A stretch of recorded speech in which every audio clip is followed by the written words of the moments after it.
हम इस्तेमाल कर रहे हैं आज की दुनिया में, वो महर्षि भागवत के अष्टांग हृदयम और अष्टांग संग्रहम के। एक मैं रोचक बात आपसे कहना चाहता हूं, एक अंग्रेजों के दस्तावेज के आधार पर कहना चाहता हूं, वो ये कि प्लास्टिक सर्जरी जो आज की दुनिया की सर्जरी की आधुनिकतम विद्या है, प्लास्टिक सर्जरी, इसका आविष्कार भी भारत में ही हुआ। सर्जरी का तो हुआ ही है, प्लास्टिक सर्जरी का भी यही आविष्कार हुआ भारत।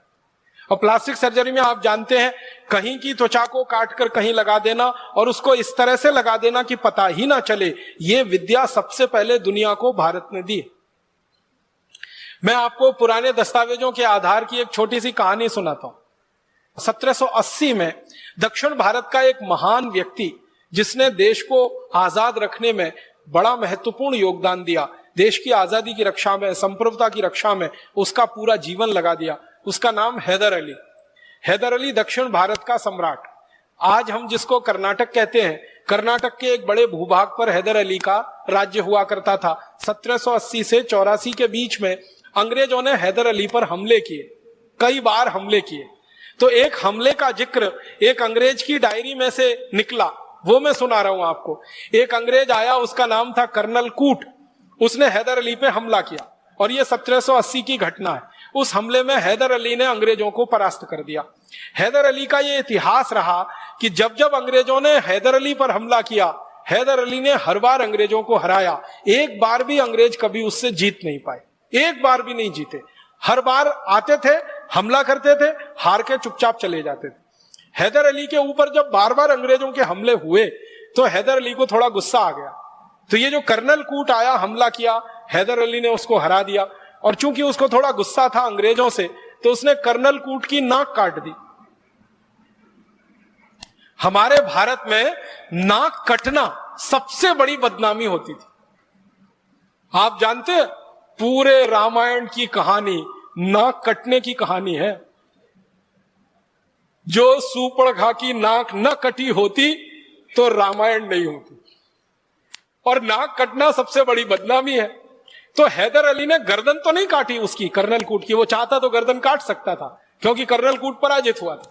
कर्नल कूट अपनी डायरी में लिखता है कि मैं पराजित हो गया, हैदर अली के सैनिकों ने मुझे बंदी बना लिया और हैदर अली के पास मुझे ले गए। हैदर अली सिंहासन पर बैठा था, मैं उसके नीचे चरणों में बैठा था। वो चाहता तो मेरी एक झटके में गर्दन काट देता, लेकिन उसने गर्दन नहीं काटी, मेरी नाक काट दी।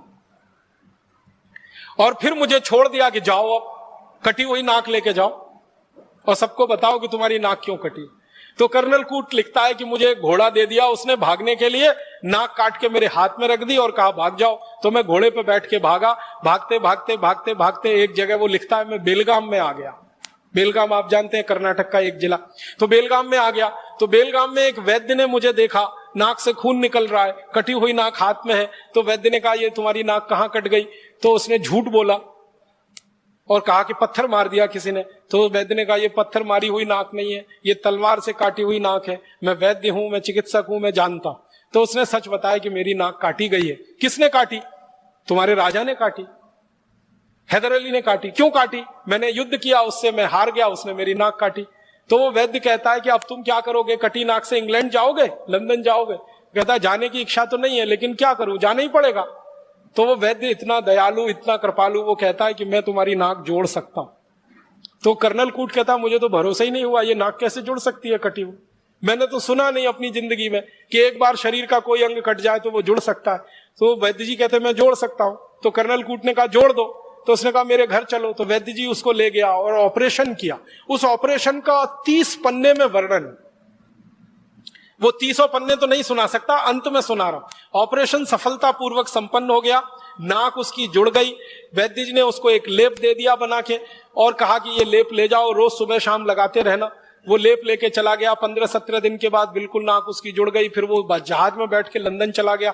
3 महीने बाद वो ब्रिटिश पार्लियामेंट में खड़ा होकर भाषण दे रहा है कर्नल कूट, और सबसे पहला सवाल पूछता है सब अंग्रेजों से, आपको लगता है मेरी नाक कटी हुई है? तो सब अंग्रेज हैरान होके कहते नहीं नहीं तुम्हारी नाक तो कटी हुई बिल्कुल नहीं दिखती। तब वो कहानी सुना रहा ब्रिटिश पार्लियामेंट में कि मैंने हैदर अली पे हमला किया था, मैं उसमें हार गया, उसने मेरी नाक काटी। फिर भारत में एक वैद्य ने मेरी नाक जोड़ी, और भारत के वैद्यों के पास इतनी बड़ी हुनर है, इतना बड़ा ज्ञान है कि वो कटी हुई नाक को जोड़ सकते हैं।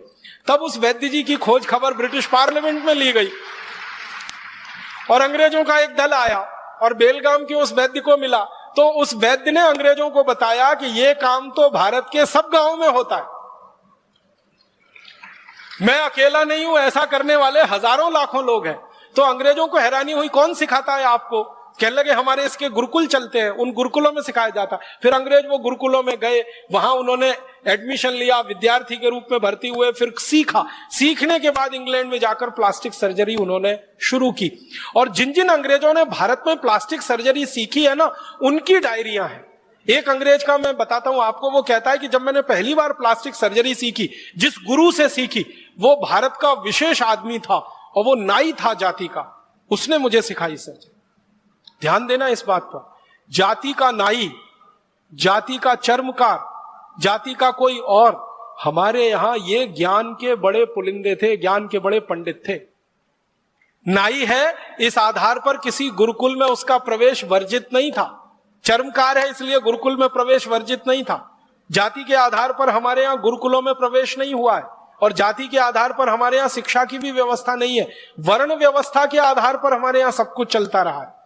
तो नाई भी सर्जन है, चर्मकार भी सर्जन है। और वो अंग्रेज लिखता है कि चर्मकार तो ज्यादा अच्छा सर्जन इसलिए हो सकता है कि उसको चमड़ा सिलना सबसे अच्छे तरीके से आता है। तो शरीर का चमड़ा सिलना हो या जानवर का, बात तो एक ही है। तो हमारे यहां ऐसे लोग सर्जरी सीखते रहे। तो एक अंग्रेज कह रहा है कि मैंने जिस गुरु से सर्जरी सीखी, पूना का किस्सा है वो, पूना में जिस गुरु से सीखी वो जात का नाई था। सिखाने के बाद उसने मुझसे एक ऑपरेशन कराया, और वो ऑपरेशन का वर्णन है। एक मराठा सैनिक है, और ये 1792 की कहानी है। एक मराठा सैनिक है, उसके दोनों हाथ कट गए हैं युद्ध में, और वो उस गुरु के पास आया है कटे हुए हाथ लेकर जोड़ने के लिए। तो गुरु ने वो ऑपरेशन उस अंग्रेज से करवाया जो सीख रहा है, और वो अंग्रेज गुरु के साथ मिलकर बहुत सफलतापूर्वक ऑपरेशन पूरा किया है।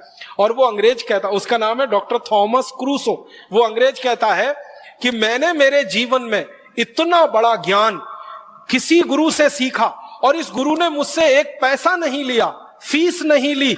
ये मैं बिल्कुल अचंभा मानता हूं, आश्चर्य मानता हूं। और थॉम क्रूसो ये सीख के गया है। फिर उसने प्लास्टिक सर्जरी का स्कूल खोला, और उस प्लास्टिक सर्जरी के स्कूल में फिर अंग्रेज सीखे हैं, और अंग्रेजों ने सीख सीख कर फिर दुनिया में फैलाया है।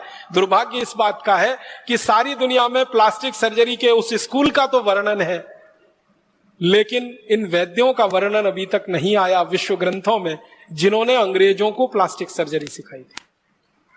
और ये क्यों हम रह गए वंचित? हुआ ये कि 17वीं शताब्दी से 19वीं शताब्दी के बीच में, जब सारी दुनिया में ये रिकॉर्डिंग चल रही थी कि किस देश से क्या आया, किस देश ने दुनिया को क्या दिया, इसके लिए सारा भंडारण हो रहा था, ग्रंथालय बन रहे थे। उस समय चूंकि हम अंग्रेजों के गुलाम थे, इसलिए हम प्रयास नहीं कर पाए और वहां तक पहुंच नहीं पाए। तो अब हमें यह करना पड़ेगा, आज नहीं तो कल सारी दुनिया में जाकर अपने द्वारा दी गई खोजों को स्थापित कराना पड़ेगा, उनका रजिस्ट्रेशन कराना पड़ेगा। जरूरत पड़नी है तो उस पर पेटेंट लेना पड़ेगा, और जरूरत पड़ेगी तो वर्ल्ड पेटेंट लेना पड़ेगा, विश्व पेटेंट लेना पड़ेगा। और पूरी दुनिया में इस ज्ञान को स्थापित कराने के लिए मुझे लगता है कि भारत स्वाभिमान से अच्छा दूसरा कोई अभियान नहीं होगा। हम इस काम को सारी दुनिया में कराएंगे। एक और रोचक जानकारी देता हूं चिकित्सा से संबंधित। 1710 के साल में एक अंग्रेज भारत आया, उसका नाम था डॉक्टर ओलिवर। यह भारत में आके कलकत्ता में आया। कलकत्ता में इसने घूमा, बंगाल घूमा, और घूमते हुए इसने एक डायरी लिखी है। उस डायरी के पन्ने का एक पैराग्राफ सुनाऊंगा आपको। वो ये कहता है कि मैंने भारत में आकर पहली बार देखा कि चेचक जैसी महामारी को कितने आसानी से भारतवासी ठीक कर लेते हैं। आपको मालूम है 17वीं शताब्दी में सारी दुनिया में एक महामारी फैली थी जिसको चेचक कहते हैं। इसमें एक बड़ी चेचक होती थी, एक छोटी चेचक होती थी। अफ्रीका में लाखों लोग मर गए थे इसके कारण। लैटिन अमेरिका में लाखों लोग मरे थे इस बीमारी से। अफ्रीका, लैटिन अमेरिका और एशिया के हिस्से में लाखों, शायद करोड़ों भी हो सकते हैं, मरे थे 17वीं शताब्दी के आसपास। यह बीमारी फैली थी, महामारी थी, बीमारी नहीं थी। उस दौरान ये अंग्रेज आया भारत में जिसका नाम था डॉक्टर ओलिवर। वो आया कलकत्ता में, तो वो देखता क्या है कि भारतवासी चेचक की बीमारी को लड़ने के लिए टीका लगाते हैं। और वो कहता है कि मैंने दुनिया में पहली बार देखा। और डॉक्टर ओलिवर का नाम बहुत बड़ा नाम है इंग्लैंड में, इंग्लैंड के लोग उसको बहुत इज्जत से याद करते हैं डॉक्टर ओलिवर को। तो वो कहता है मैंने पहली बार आके देखा भारत जैसे देश में चेचक का टीका लग रहा है, और चेचक का टीका लगाने का उसने अपनी डायरी में वर्णन किया है। तो वो लिखता है कि मैं आया कलकत्ते में 1710 के साल में, और मैंने देखा कि भारत में उस समय चेचक की बीमारी सबसे कम है, दुनिया के देशों में सबसे ज्यादा है और यहां सबसे कम। तो इसने कहा कि मैंने खोजना शुरू किया कि यह बीमारी भारत में सबसे कम क्यों है, तो पता चला हर भारतवासी ने चेचक का टीका लगवा रखा है। तो उसका वो वर्णन करता है कि चेचक का टीका एक सुई जैसी वस्तु से लगाया जाता था, और वो 3 दिन में किसी भी व्यक्ति को चेचक के प्रति ताकतवर बनाता था, प्रतिकारक शक्ति उसकी दे देता था। और उसके बारे में वो लिखता है कि 3 दिन टीका लगाकर उस व्यक्ति को थोड़ा बुखार आता था, उसके बुखार को ठीक करने के लिए पानी की पट्टियां रखी जाती थी पेट में, 3 दिन में वो व्यक्ति ठीक हो जाता था। एक बार टीका जिसने ले लिया जिंदगी भर के लिए वो चेचक से मुक्त हो जाता था। वो कहता है कि इतना अद्भुत टीका मैंने दुनिया में पहली बार देखा भारत में। और ये कहानी है 1710 की। अब आपको एक हैरानी होगी जानकर, अंग्रेजों ने चेचक का टीका लगाना भारत से सीखा। ये डॉक्टर ओलिवर सीख के गया कलकत्ता से, लंदन गया, लंदन में इसने डॉक्टरों की सभा बुलाई और उनको कहा कि आपको मालूम है हम चेचक से मर रहे हैं और भारतवासी चेचक से लड़ रहे हैं, उनके पास टीका है इसका। तो कोई अंग्रेज मानने को तैयार नहीं इसकी बात को, वो कहते हैं कि गप मार रहे हो। तो वो कहता है मेरे खर्चे से सबको लेके चलता हूं। तो दोबारा फिर आया, अपने साथ कई अंग्रेज डॉक्टरों को लेके आया और कलकत्ता के कई इलाकों में घुमाया उनको, और दिखाया कि देखो कैसे घर घर में जाके टीका लगाते हैं चेचक का। और बस एक छोटी सी सुई, उसको मामूली सा चुभाते हैं, बस उतने में ही इम्यूनिटी होती है 3 दिन के अंदर। फिर उन्होंने पूछना शुरू किया कि इसमें है क्या। तो वो कहते हैं जो भारत में चेचक का टीका लगाने वाले वैद्य है ना, वो बताते हैं कि इसमें कुछ नहीं है, जिनको चेचक हो जाती है उनके शरीर का जो पस होता है वो हम निकाल लेते हैं और सुई की नोक के बराबर किसी के शरीर में प्रवेश करा देते हैं और फिर शरीर उसकी इम्यूनिटी धारण कर लेता है। ये सिद्धांत हमारा है जो दुनिया को हमने दिया। आजकल आधुनिक विज्ञान सिखाता है ना ये टीके के बारे में। पल्स पोलियो अभियान एक चल रहा है, फिर स्मॉल पॉक्स के खिलाफ, फिर ये बड़ी माता के खिलाफ, फिर इसके खिलाफ, फिर बहुत सारा टाइफाइड के खिलाफ जो चलता रहता है और जगह जगह टीके लगाते रहते हैं। ये टीके लगना सारी दुनिया को भारत ने सिखाया है। और टीके के पीछे का जो दर्शन है कि आप जिस बीमारी से लड़ना चाहते हैं उसी बीमारी के जीवाणु को आप शरीर में प्रवेश कराइए ताकि शरीर में प्रतिरक्षा तंत्र उसका मजबूत हो जाए। यह सिद्धांत पूरी दुनिया को हमने दिया।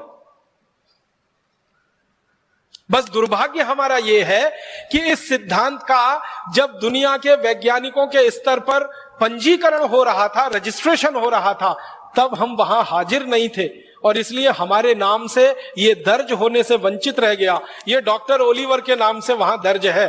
दुनिया भर के जो रिकॉर्ड्स है ना उनमें डॉक्टर ओलिवर के नाम से यह वर्णित है और डॉक्टर ओलिवर अपनी डायरी में लिख रहा है कि मैंने कलकत्ता में आके सीखा है इसको। तो डॉक्टर ओलिवर के पहले ये चेचक के बारे में अगर लिखना होगा तो उन वैद्यों के बारे। और डॉक्टर ओलिवर अपनी डायरी में लिखता है कि ये जो वैद्य है इनको मैंने पूछा कि आपको किसने सिखाया, तो वो कहते हैं हमारे गुरु ने सिखाया। उनको किसने सिखाया, उनके गुरु ने सिखाया। तो कहता है कम से कम भारत में पिछले 1500 साल से यह टीका लग रहा है और यह बात है 1710 के आसपास। वो कहता है 1500 साल से कम का इतिहास नहीं निकलेगा भारत में चेचक के टीके का। और अंत में वो कहता है कि भारत के ये जो वैद्य हैं ये इनको प्रणाम करना चाहिए, इनका वंदन करना चाहिए, इनका अभिनंदन करना चाहिए कि निशुल्क रूप से ये सेवा देने के लिए एक एक घर में जा रहे हैं और लोगों को चेचक जैसी महामारी से बचा रहे हैं। हम अंग्रेजों को इन्होंने बिना किसी शुल्क के ये ज्ञान सिखाया है, हम इनके जितने ज्यादा आभारी हो सके उतना अच्छा होगा। ये डायरी के अंत में लिखता है। लेकिन दूसरे अंग्रेज उसकी डायरी का ये अंतिम हिस्सा गायब करके उसको अपने नाम से प्रकाशित करवाते हैं और सारी दुनिया आज ये मान के बैठी है कि चेचक के टीके का आविष्कारक डॉक्टर ओलिवर था, वो भारत था। ओलिवर ने आके यहां सीखा।